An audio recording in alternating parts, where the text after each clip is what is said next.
sommes aujourd'hui mardi 8 avril 2025. Mesdames, Messieurs, bonjour et bienvenue dans cette édition du Journal Palais dont voici les titres. Note éducative pour commencer. Depuis hier lundi 7 avril, les candidats aux examens nationaux du BEPC et du baccalauréat 2025 de la commune de Malanville composent les épreuves des examens blancs départementaux. Vous aurez plus de détails à travers une brève dans le développement.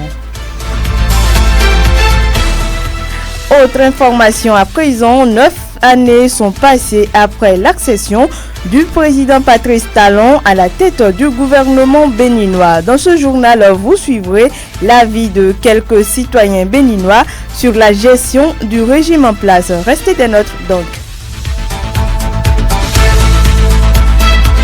Et au plan national, signature d'un accord diplomatique entre le Bénin et la Slovénie. C'était à l'occasion d'une visite de travail de la responsable de la diplomatie slovène au Bénin hier lundi. Vous aurez plus de précisions tout de suite. D'autres actualités vont également meubler cette session informative sans occulter la page sport et puis la revue de presse en fin d'édition. Merci de nous préférer. Sota Midi Magazine, le point de l'actualité de la journée sur ta radio. Sota FM, c'est maintenant et tout de suite.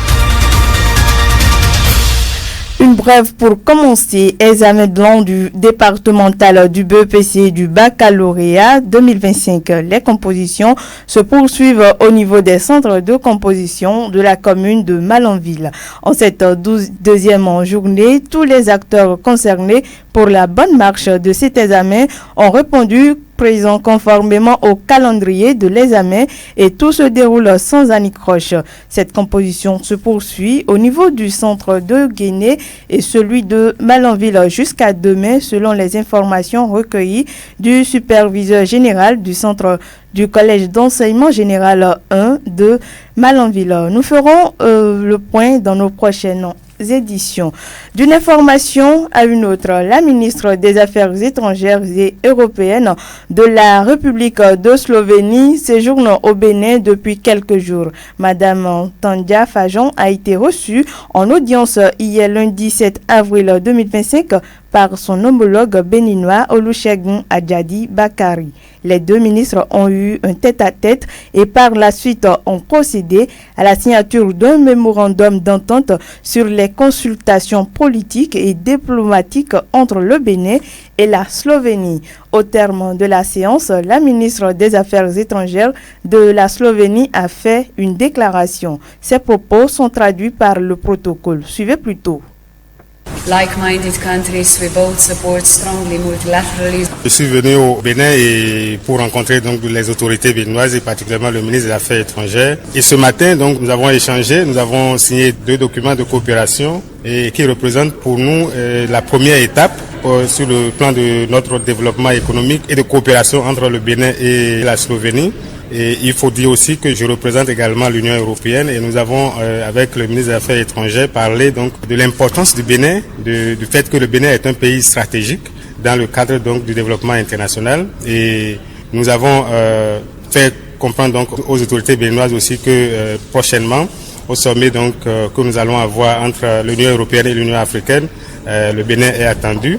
Nous avons parlé aussi de la sécurité et nous avons également échangé sur quelles sont les possibilités pour l'Union européenne de soutenir le Bénin dans sa marche vers donc le développement inclusif. And we discussed about the security issues, regional issues. D'une information à une autre, 6 avril 2016, 6 avril 2025, cela faisait dimanche dernier 9 ans que le président Patrice Talon prenait officiellement le pouvoir au Bénin. Après son élection à l'élection présidentielle de 2016, le chef de l'État a imprimé ses marques de gouvernance du pays. 9 ans sont donc passés. Que pensent les citoyens de la gestion du pouvoir d'État par le centre de la rupture? Voilà. Des Malanvillois se prononcent au micro de David Labo.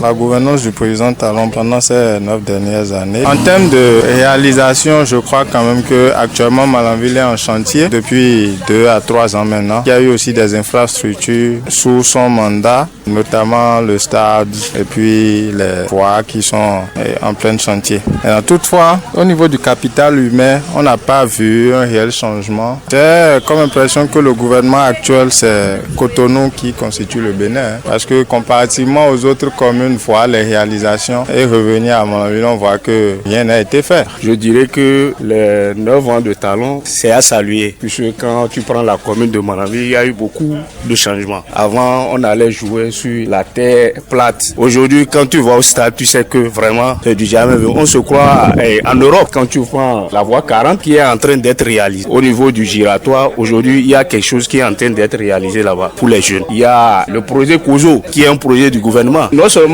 il est en train de faire beaucoup d'infrastructures, mais il est en train de nous unir encore. Quand on parle de cohésion, c'est d'être ensemble. Nous, on ne connaît pas le projet, c'est Talon, on connaît. À mon avis, j'apprécie beaucoup la gouvernance de M. Patrick Talon parce que c'est devant nous qu'ils ont commencé le pavé qui prend directement par le CEG. C'était inachevé. C'est quand Talon est venu, ils ont recommencé le travail. Ils sont en train de nous faire la route, même si c'était prévu. Il est venu, il a commencé. Il pouvait ne pas commencer. Donc c'est vraiment à féliciter. Et nous sommes en train d'avoir aussi une place publique pour les jeunes qui est en train d'être construite. Et aussi on a le terrain de foot. Selon ces Malanvillois rencontrés, les réformes engagées par la rupture sont favorables à la commune de Malanville. Ils saisissent notre canal pour lancer un appel à l'endroit du président Patrice Talon pour que pendant les ans restants, Malanville puisse bénéficier davantage de ces projets. On les écoute.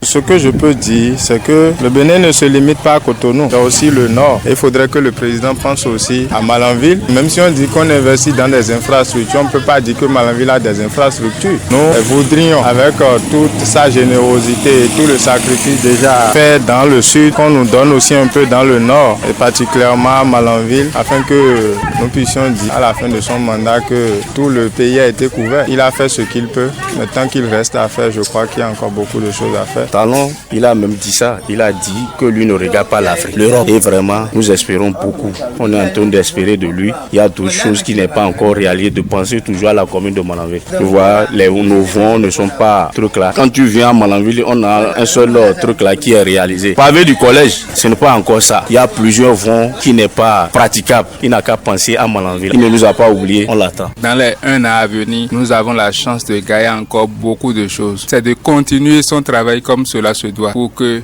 la jeunesse aussi soit impliquée ou en bénéficie.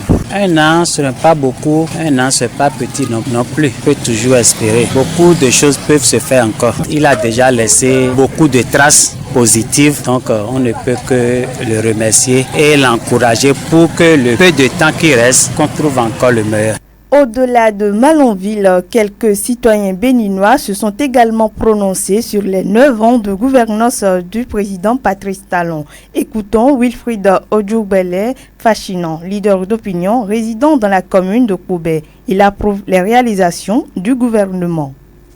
Ce génie béninois, cet esprit audacieux qui a su imprimer une marque indélébile à la destinée de notre nation. En seulement 9 années de gouvernance, il a fait naître un nouveau type de béninois. Un citoyen qui transcende ses défauts. Vous vous en souvenez, sans doute, nous avions commencé par serrer la ceinture. Cette expression douloureuse, au départ, est aujourd'hui synonyme de renouveau, de stabilité et de fierté. Cette ceinture que nous avons tous serrée, parfois à contre-cœur, a été le point de départ d'une transformation nationale. Les finances publiques ont été assainies, la stabilité économique assurée. Depuis 2016, des réformes majeures ont été engagées, touchant des secteurs stratégiques comme l'agriculture, le tourisme, l'éducation, l'emploi des jeunes et l'économie numérique. À ce titre, nous devons gratitude et loyauté à son Excellence Patrice Talon. Il est un merci moderne venu révéler le Bénin et remettre notre pays sur la voie du développement durable. En 9 années, nous avons tourné la page des routes dégradées. Les infrastructures se sont améliorées. améliorer et avec elle la qualité de vie. Prenons l'exemple de ma commune,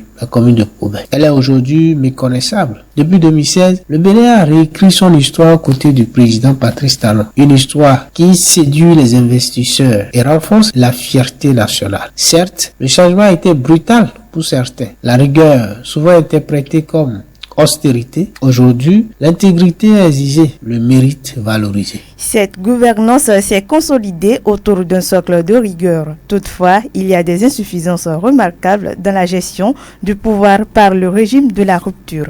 René Yomako, leader d'opinion, résident à Porto Novo, en parle.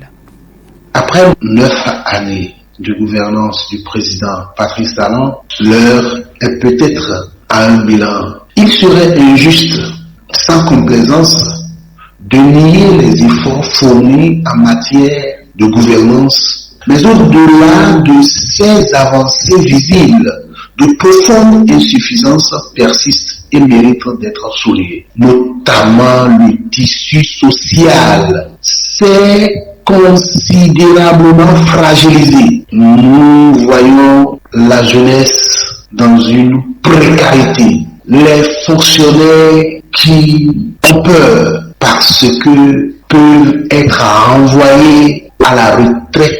Il y a les carrières des fonctionnaires qui ne sont plus sécurisées. C'est important. Le dialogue politique a été affaibli, laissant place à une gouvernance perçue par beaucoup comme verticale et autoritaire. Nous ne pouvons plus observer une liberté d'expression. Sur le plan économique, malgré une croissance macroéconomique vantée, la pauvreté reste criante dans plusieurs zones, dans le septentrion, dans le nord du Bénin, dans le centre et dans le sud du Bénin. Après 9 ans de règne, le sentiment général est mitigé, malgré des chantiers réalisés. 11 minutes sont passées après 13 heures. Mesdames, Messieurs, prenons un coup de pause avant de poursuivre ce journal.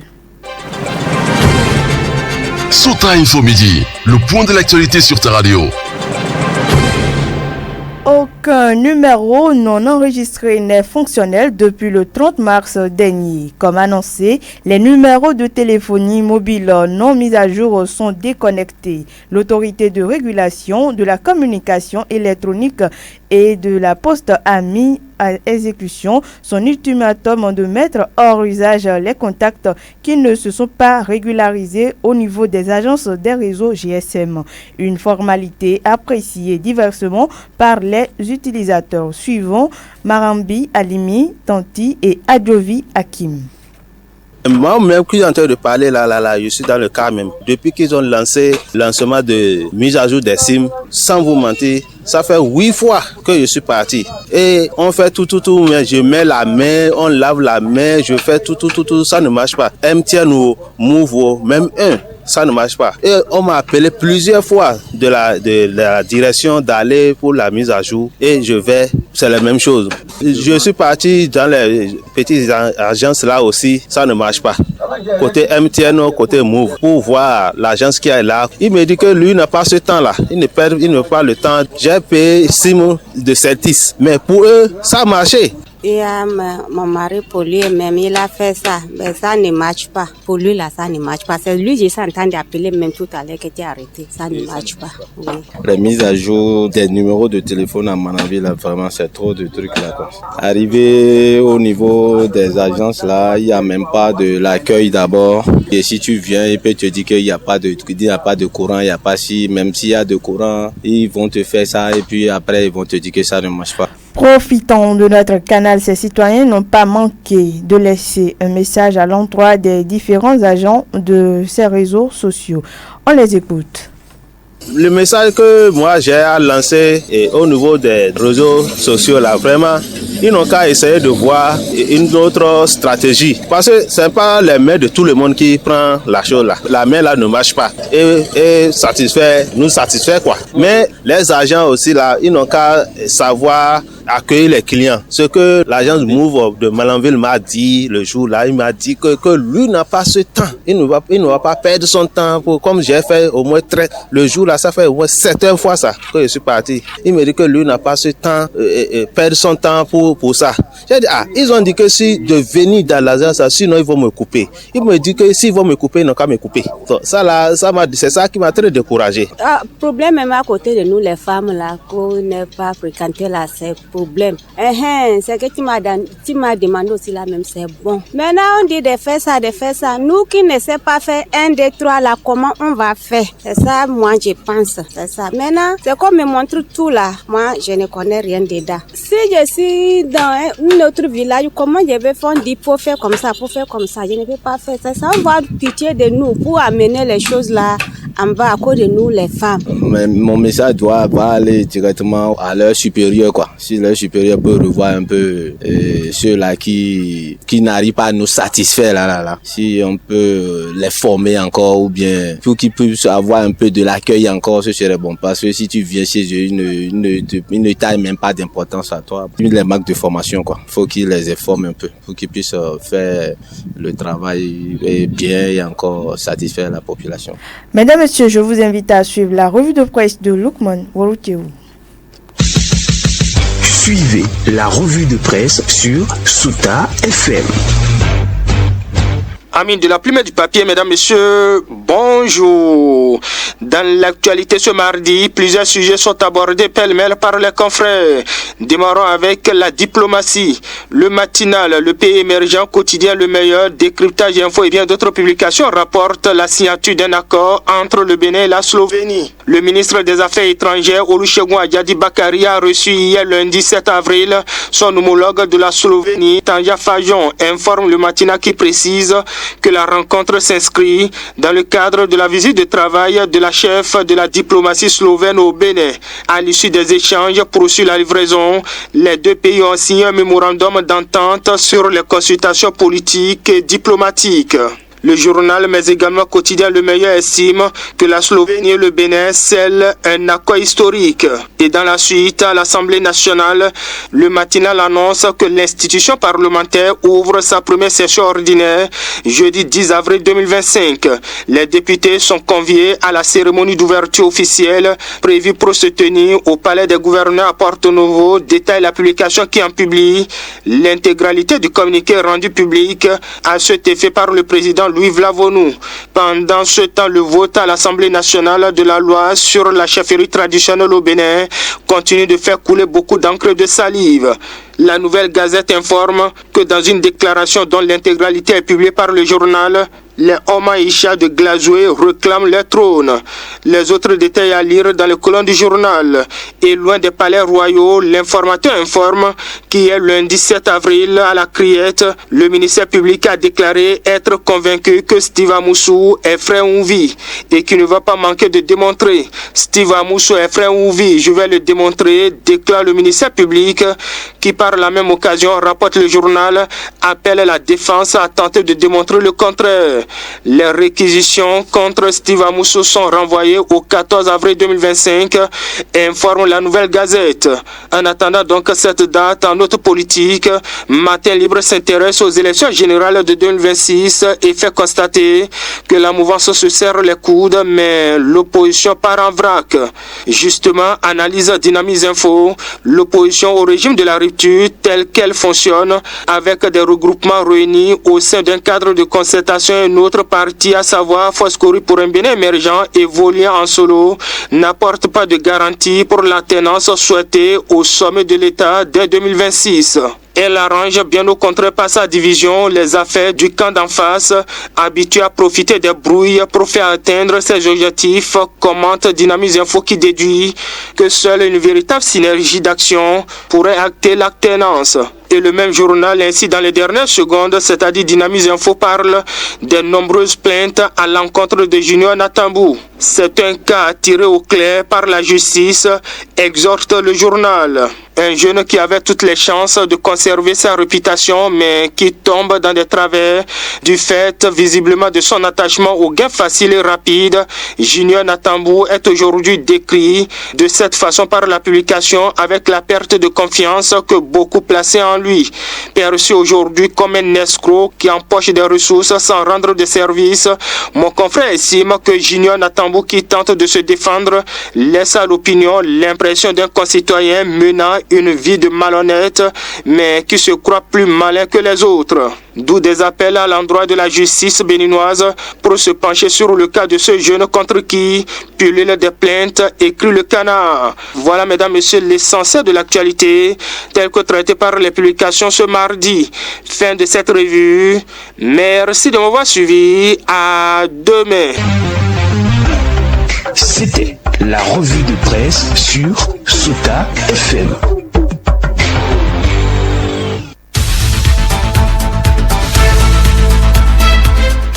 Merci à chacun et à tous pour l'attention. C'est la fin de cette randonnée informative d'Orcas Orisha. Je suis à la présentation.